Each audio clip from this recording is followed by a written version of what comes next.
Love that. Okay, perfect. Hello, everybody on Zoom and obviously in person. Super excited to talk to everybody today about our open house playbook. So to kind of give you more context into what this is the playbook for open houses. So KWRI spent a ton of time, their leadership spent a ton of time talking to top agents from around the world, really, in terms of like what they do for open houses, what are their best practices, and then they put together this playbook that kind of compiles all of their best practices and the data that they found.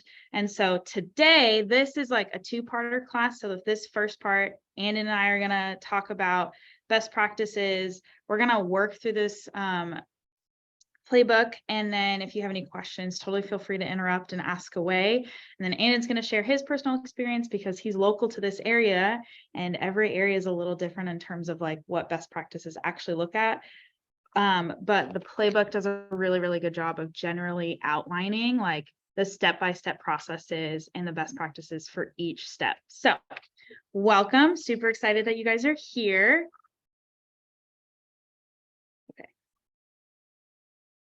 So the question is, why do we do open houses? Like, what's the importance with open houses? And according to NAR in 2021, 53% of all home buyers sourced information from the property that they were looking at from an open house. And then one of the things with open houses, you get a high return on the investment compared to other forms of lead generation. So that is a huge reason why we do open houses. So our goal, as in mine and Andon's goal, is we're going to try to put you in a position to maximize your time and exposure for you and the listing that you are holding open. And that's what this whole class is about. Okay, so can anybody tell me some myths or some questions that you may have had yourself, or maybe even some thoughts about why we would do open houses? Like, well, some people might have hesitations. What do you think those hesitations might be? Security could be one, yeah. It's a waste of time. Doesn't work. I've heard that before. It's a waste of time. Everybody has their own realtor. So That's a again, good one. back to waste of time. Oh, they're all represented. Exactly. Right? Yeah, they're all represented. So those are common myths that we hear about open houses. Like, for one example is buyers who come are not ready to buy. They're just coming in and they're looking at the house and that's all they want to do. When in reality, almost everybody that shows up to an open house are pretty much ready to purchase. Some are like ready right now, and then some are going to be a little bit of time, but they're in the mindset of wanting to purchase a home. Another example that Lionel mentioned is that open houses are a waste of time. Why would I spend time and effort for that? But according to NAR, between 2021 and 2022, 41% of buyers reported using open houses as a source of information. Like I said in the beginning, 28% of buyers reported using open houses frequently to occasionally gain information for their home search. And then a couple others are, buyers already have an agent. On average, buyers search for homes for 3 weeks before getting an agent. So the likelihood of you meeting a buyer that isn't represented is pretty frequent. The only work you do is on the weekend for those open houses. That's another myth, but in reality, you can do open houses anytime, any place. It just really depends on your local market and what that kind of looks like in terms of, maybe you could do open houses in the evenings to really get your clientele that are coming right after work, or you could do the weekends to get a bigger buyer pool of like maybe families or people who work all week. There's lots of opportunities to do an open house. And then another reason is the only reason to have an open house is just to sell the listing. But if you remember, like I mentioned, it's a lead generation tool. So not only is it good to do open houses for your own listings, but you can even have the opportunity to list other people's homes, do an open house for other people's homes as well, to incur more lead generation.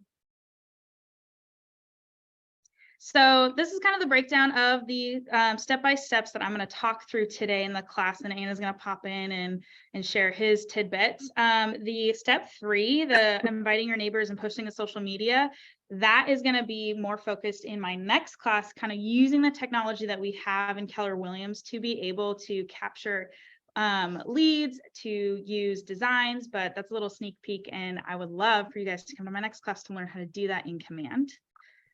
So the first step is pick the right house. And there's a couple things within that first step. So like I'd mentioned, you can hold open houses for your own listings.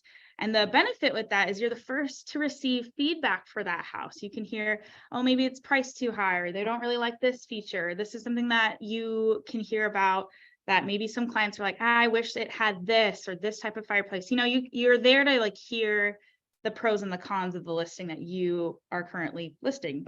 And then you can also meet prospective buyers. Another opportunity is new to market homes. And I'm talking like homes that have literally just been posted 0 to 14 days. And most people are eager to see these new listings pretty quickly. A couple of other homes are low inventory neighborhoods. That usually means that there's a higher demand for low inventory neighborhoods. So in North Albany, I know that like that's a pretty place to live. And if that is a low inventory, you're going to have higher demand for that area. And then you can even look up those low inventory neighborhoods in the MLS. And then mid-range priced homes most often are desirable, most often are sought after in terms of wanting to see those listings faster because of the demand. Best practice is you can do open houses on Monday through Friday from 5 to 7, kind of like I mentioned earlier about getting those people that are coming right after work, or Saturday and Sunday 11 to 1 or 2 to 4, just to get the best scope of different prospective buyers.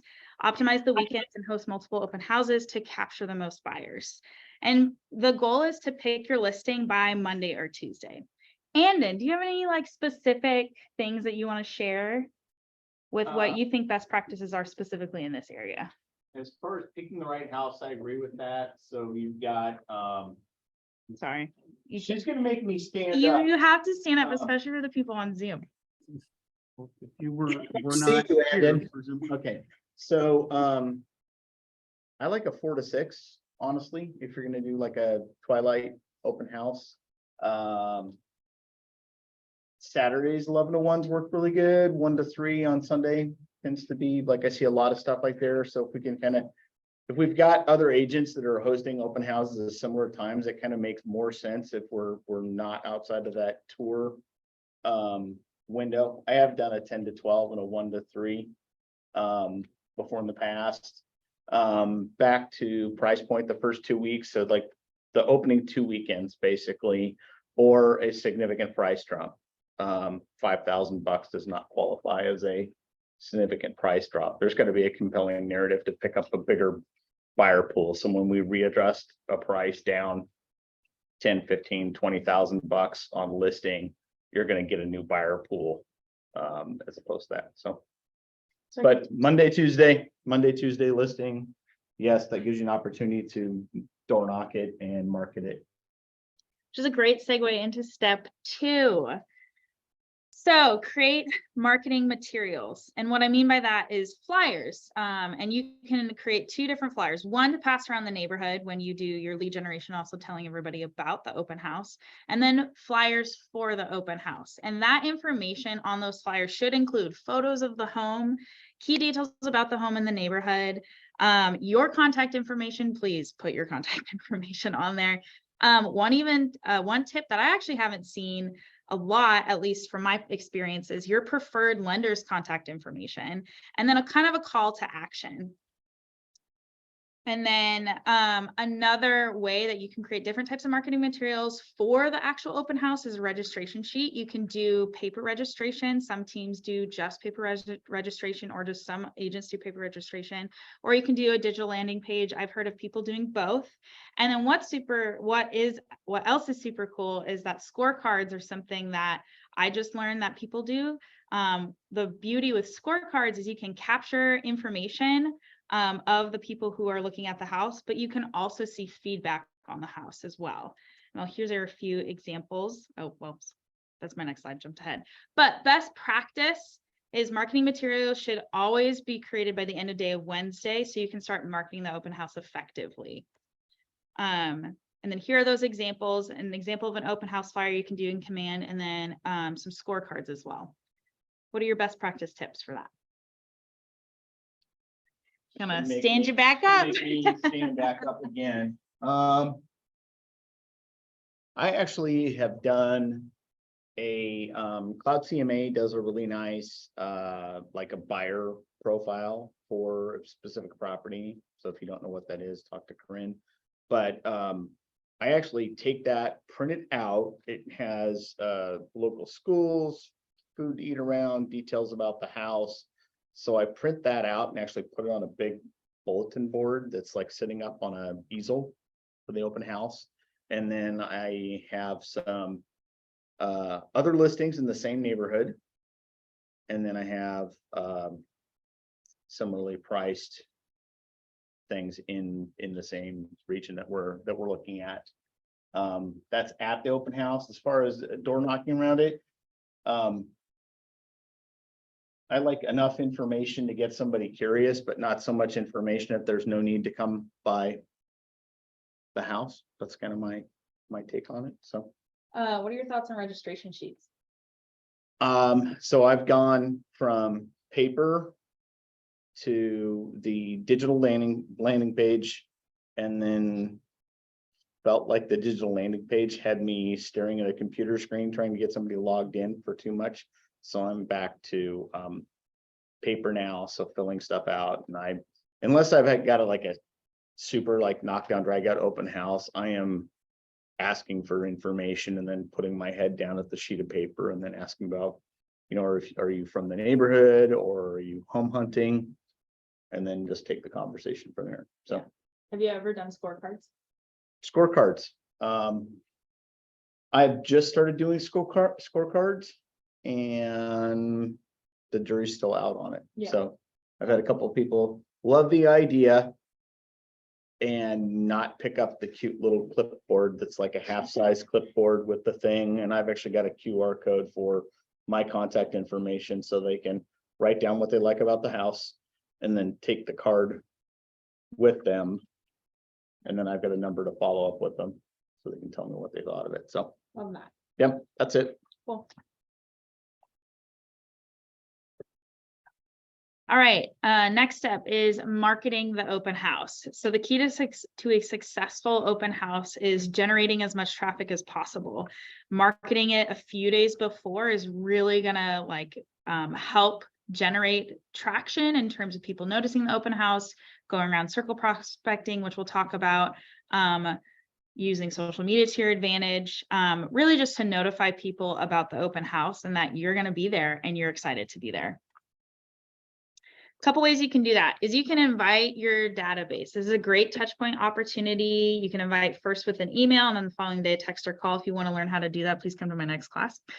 You can invite the neighborhood. So we're talking door knock the nearest 20 homes, circle prospect the neighborhood or the immediate area around the open house that you're doing. That's backwards. So sorry. Post to social media. Between on that last one between door knocking 20 and Circle prospecting. Andon, what's the difference? So prospecting would be like calling around that particular region. So you get a call list from either the title company or there's some subscription services you can do that with. So if you weren't able to hear Andon, that's totally fine. I can relay this back to you. But the difference between door knocking and circle prospecting is you're physically going to the doors and knocking and introducing yourself and telling the neighborhood that you're going to do an open house. Whereas circle prospecting is you can get information from a title company because your name and phone number and address is pretty much public domain unless you specified you didn't want it on there. And you can ask that information from the title company of that certain area to then make calls to invite people to an open house. Does that make sense? Cool. Good question. Kind of like I mentioned before, posting to social media, again, including this type of information, days and times, the address, key details of the home, and then a call to action, like come check it out for yourself, as an example. You can even run an ad on Facebook or Instagram for the open house. So the best practice, start marketing that open house on that Thursday if you're doing a weekend open house. So what's next?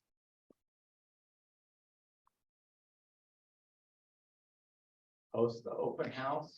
Good job. Thanks, Andon. I put that in there. I was being a little tricky on you. So yes, that is the next step after you do marketing, is you're getting ready to host. So one thing that is part of getting ready is to set out signs. Now I read this and I was like, that's interesting. It is suggested based on this playbook to put out 20 to 40. Andon, what's your opinion on that? To me, that feels a little excessive. However, 200 of them.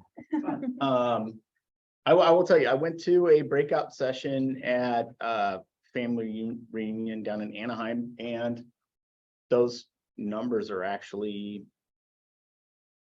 what people that hold really successful open houses do.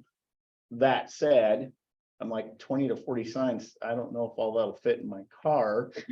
Number one. Number two, that's a lot of money to shell out. So I started out with like 8 and just adding a few more per month to do that. So the intention is first thing in the morning, like I had all my signs out for my open house that I held on Saturday by 7:25 in the morning. So it's just up early, put all my A-frames out. They're like little wire A-frames, and they're cost effective. They're cheap, relatively speaking, compared to the giant like A-frame plastic sandwich boards.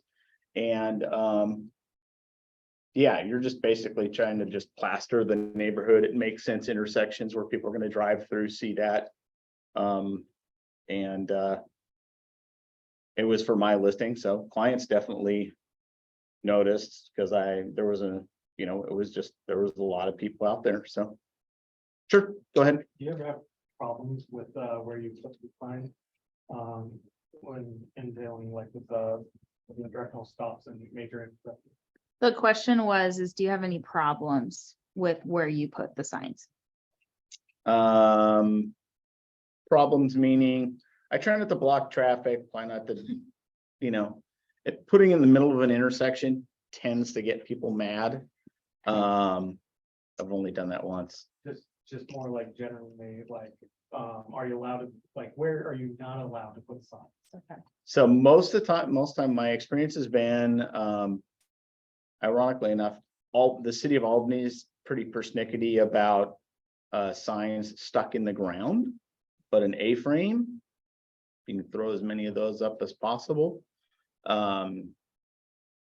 Just try to be like, if you set it smack dab in the middle of a neighbor's yard, might be polite to like knock on the door and ask if that's going to be okay.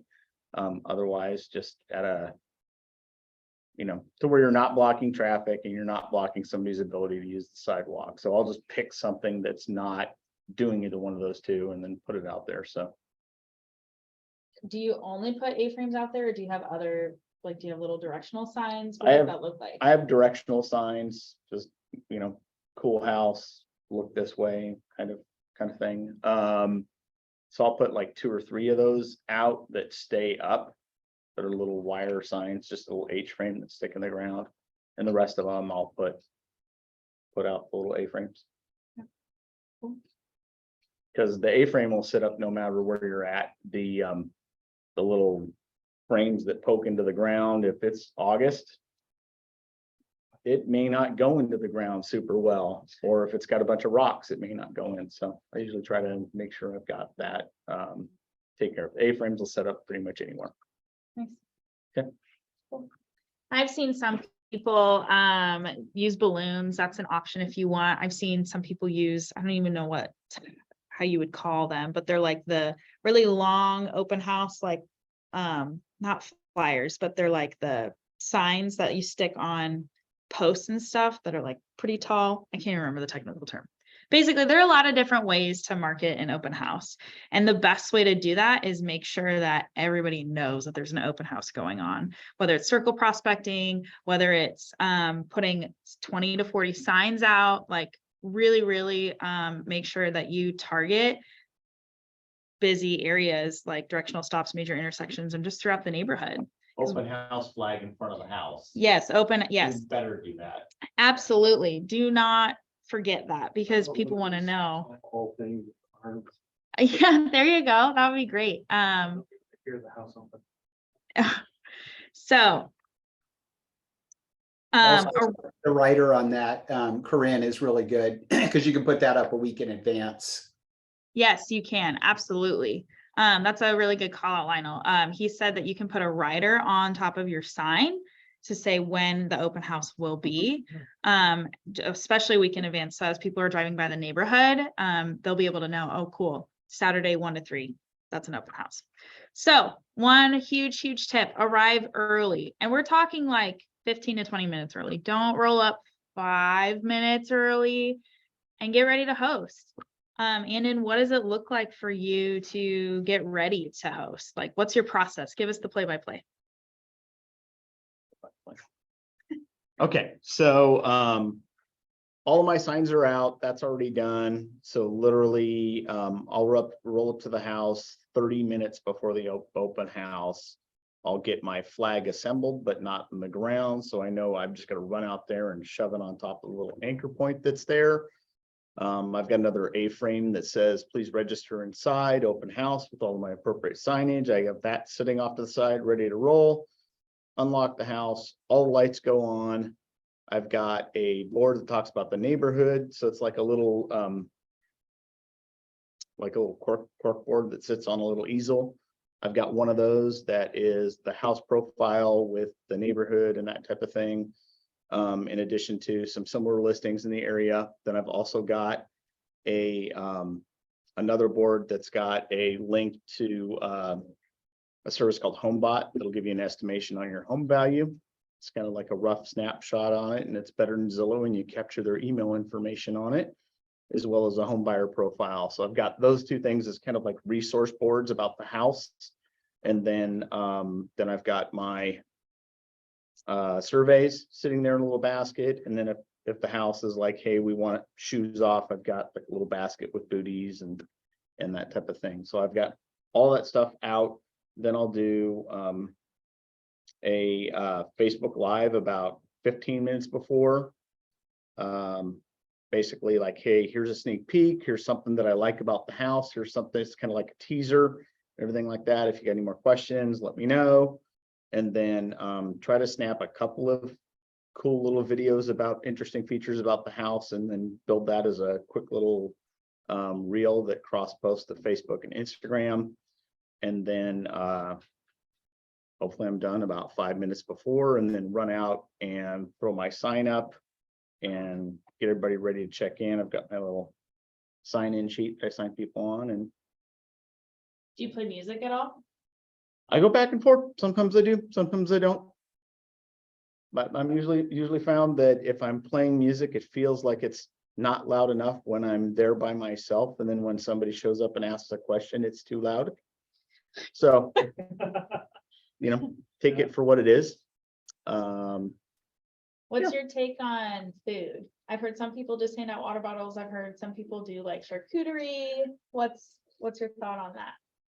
I think it depends on the listing, if it merits it. If you're in a super nice area of town, it's a twilight open house, then a charcuterie board with some, whatever, bottles of wine or whatever, knock yourself out. Generally, as a rule, on the weekends, I don't really mess with food. Yeah, I don't need crumbs all over the seller's house or people spilling juice on somebody's freshly clean carpet, that kind of thing. So yeah, that's my take on it.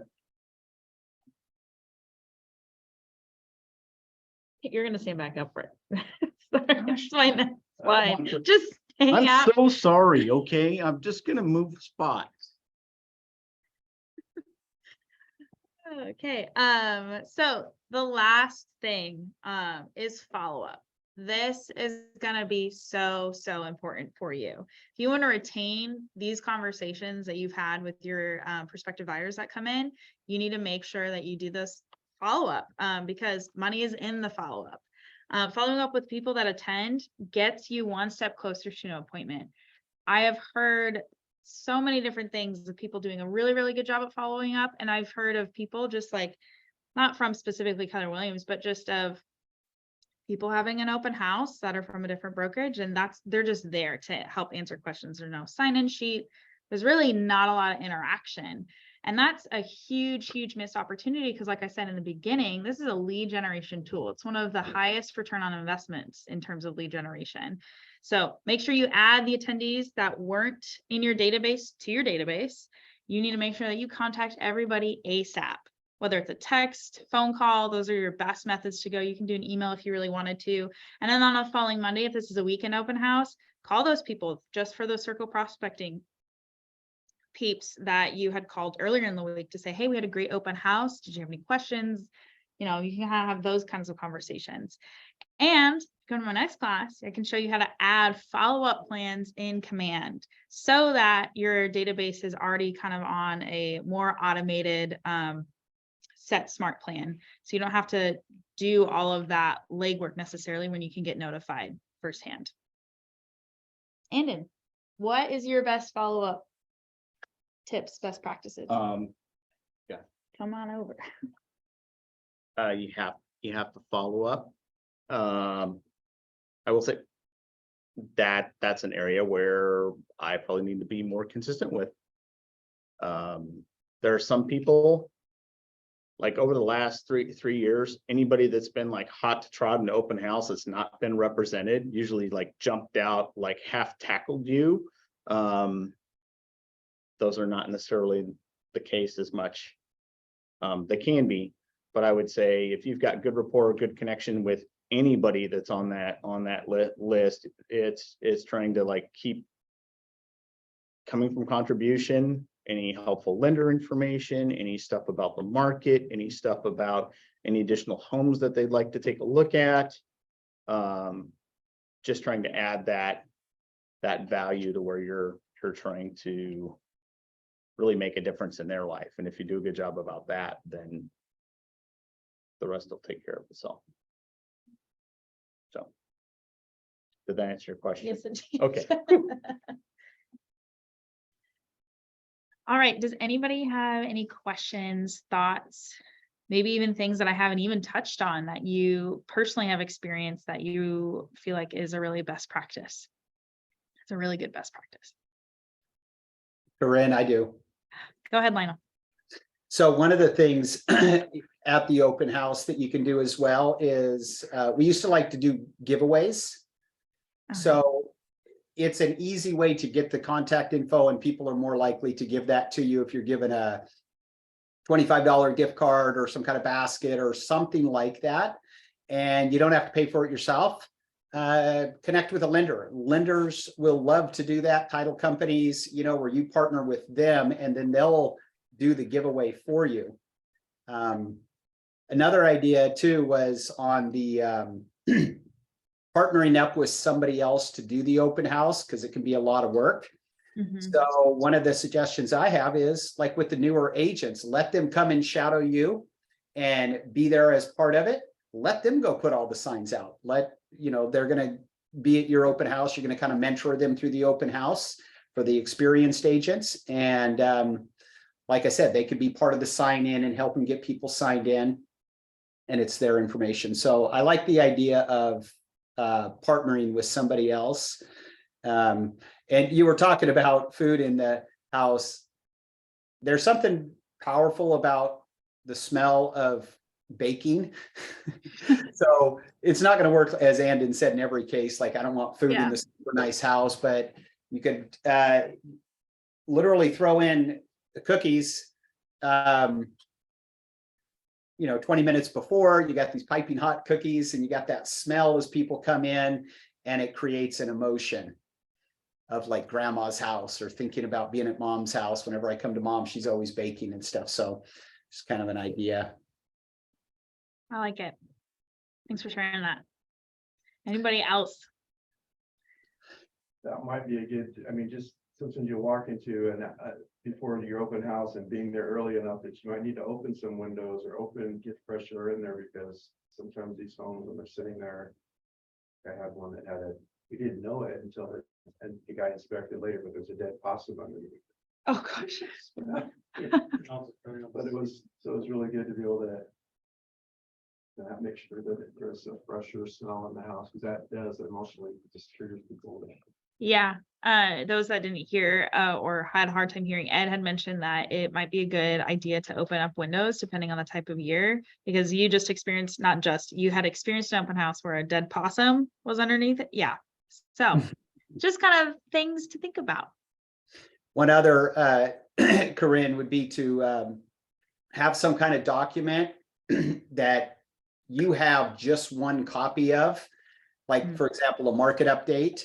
And you can flip through and say, oh, these are the other homes that are available. And I only have this one copy with me, but I would love to send you one. Would that be helpful if I just email that to you?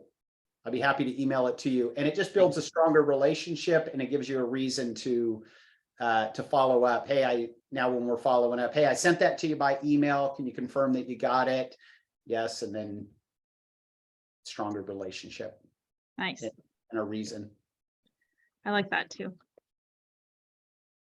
Out of all of what Andon and I just kind of talked about, and I also wanted to mention, so this is a decently thick packet. And it had so many details written out, and I didn't even cover all of the details written out in this playbook. And I will let you know, I am going to share this with you guys, so you're not going to be leaving this empty-handed. But from just what we talked about today, what are some ahas and what are your actions plans? What is your action plan for this next week? What is that going to look like for you? What are you going to take away from this class and implement in your business?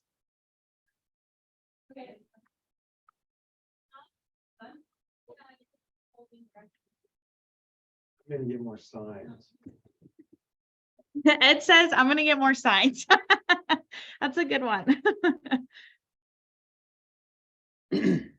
I think it's pretty simple, but just the idea of starting earlier rather than I'm starting this whole idea on Thursday or Friday and I'm doing a last minute open house, but just by starting on Monday, Tuesday, and having the week to be thinking about it and just realizing it's a lead generation opportunity, not just the open house itself, but everything that leads up, the calls that you get to make to friends and invite them, the door knocking that gets to happen. You have a purpose for doing it rather than just, I'm a realtor. Do you want to sell your house? Yeah. Yeah, absolutely.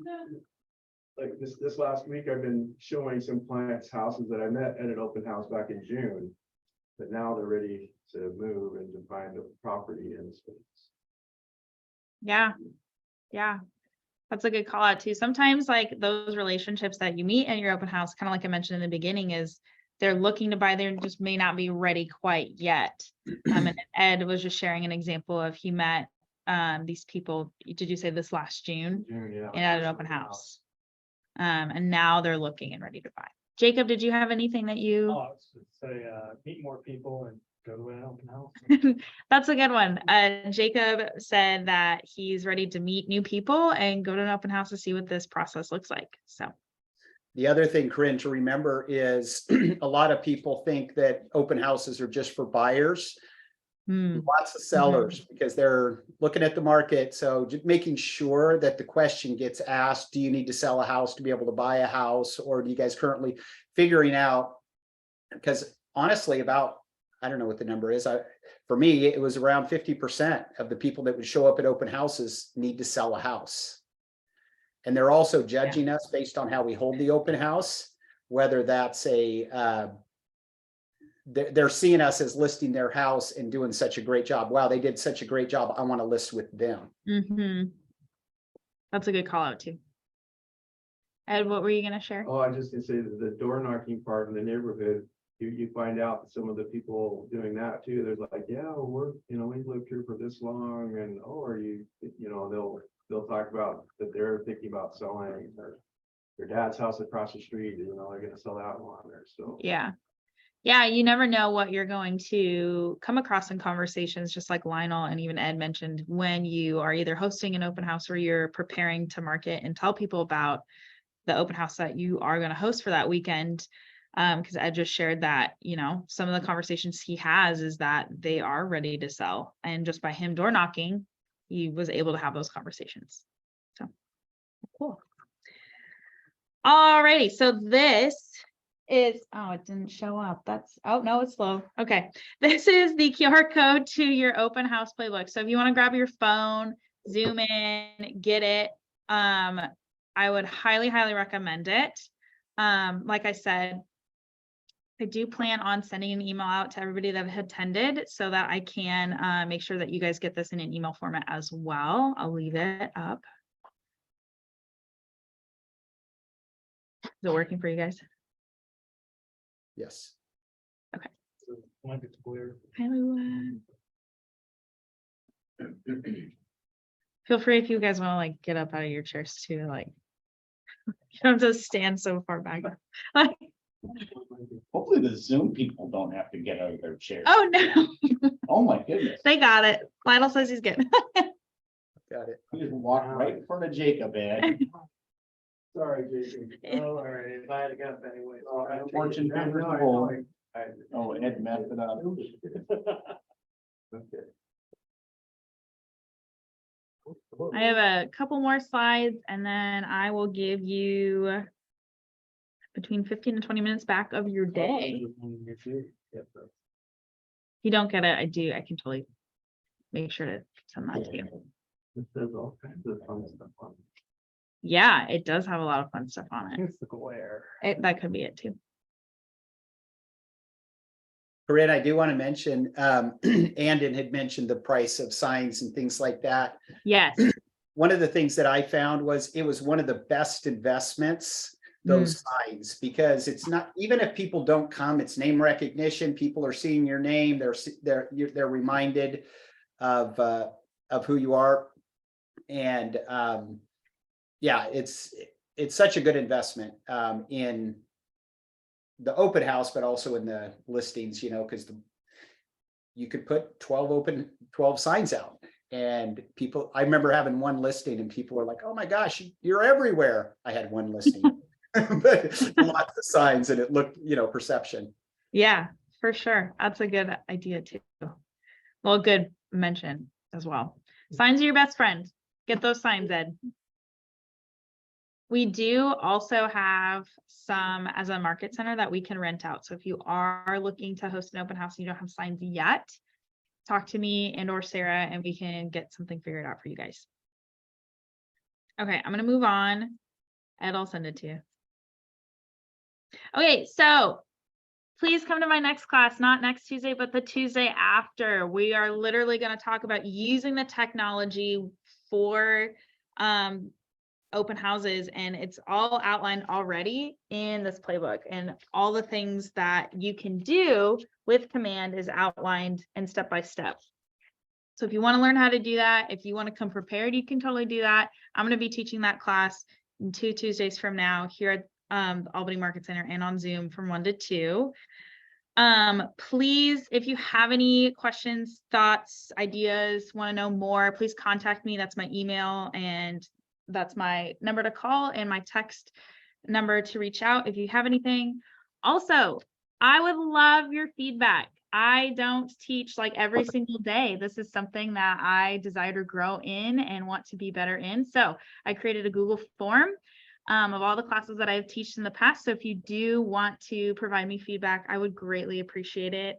It just helps me be better and give you guys more value as I teach more classes. So please be honest. You're not going to hurt my feelings. This is a really good growing experience for me. And I love teaching. So appreciate it.